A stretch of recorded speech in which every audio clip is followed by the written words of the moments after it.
एक छोटे से गांव में नंदू नाम का एक बालक अपने निर्धन माता पिता के साथ रहता था। एक दिन दो भाई अपनी फसल शहर में बेचकर ट्रैक्टर से अपने गांव आ रहे थे। फसल बेचकर जो पैसे मिला वह उन्होंने एक थैले में रख लिया था। अचानक एक गड्ढा आ गया और ट्रैक्टर उछला और थैली नीचे गिर गई, जिसे दोनों भाई देख नहीं पाए और सीधे चले गए। बालक नंदू खेल कूद कर रात को अंधेरे में अपने घर जा रहा था। अचानक उसका पैर किसी वस्तु से टकरा गया। उसने देखा तो पता चला कि किसी की थैली है। जब नंदू ने थैली खोल कर देखा तो उसमें नोट भरे हुए थे। वह हैरान हो गया और सोचने लगा कि पता नहीं किसकी थैली होगी। उसने सोचा कि अगर वह थैली यहीं छोड़ गया तो कोई और इसे उठा ले जाएगा। वह मन ही मन सोचने लगा कि जिसकी यह थैली है उसे कितना दुख और कष्ट हो रहा होगा। हालांकि लड़का उम्र से छोटा था और निर्धन माँ बाप का था, लेकिन उसमें सूझबूझ काफ़ी अच्छी थी। वह थैली को उठाकर अपने घर ले आया। उसने थैली को झोपड़ी में छुपा कर रख दिया। फिर वापस आकर उसी रास्ते पर खड़ा हो गया।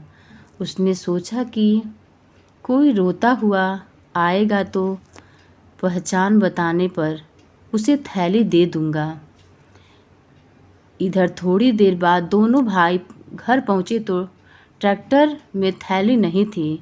दोनों भाई यह जान निराश होते हुए बहुत दुखी होने लगे। पूरे साल की कमाई थैली में भरी थी। किसी को मिला भी होगा तो बताएगा भी नहीं। शायद अभी वह किसी के हाथ न लगा हो। यह सोच दोनों भाई टॉर्च लेकर उसी रास्ते पर चले जा रहे थे। छोटा बालक नंदू उन्हें रास्ते में मिला। उसने उन दोनों से कुछ भी नहीं पूछा, लेकिन उसे शंका हुई कि शायद यह थैली उन्हीं की हो। उसने उनसे पूछा, आप लोग क्या ढूंढ रहे हैं? उन्होंने उसकी बात पर कोई ध्यान नहीं दिया। उसने दोबारा पूछा, आप दोनों क्या ढूंढ रहे हो? उन्होंने कहा, अरे कुछ भी ढूंढ रहे हो, तू जा, तुझे क्या मतलब? दोनों आगे बढ़ते जा रहे थे। नंदू उनके पीछे चलने लगा। वह समझ गया था कि नोटों वाली थैली संभवतः इन्हीं की है। उसने तीसरी बार फिर पूछा तो चिल्लाकर एक भाई ने कहा, अरे चुप हो जा और हमें अपना काम करने दे, दिमाग को खराब न कर। अब नंदू को समझ आ गया कि वह थैली अवश्य इन्हीं की है। उसने फिर पूछा, आपकी थैली खो गई है क्या? दोनों भाई एकदम रुक गए और बोले, हाँ।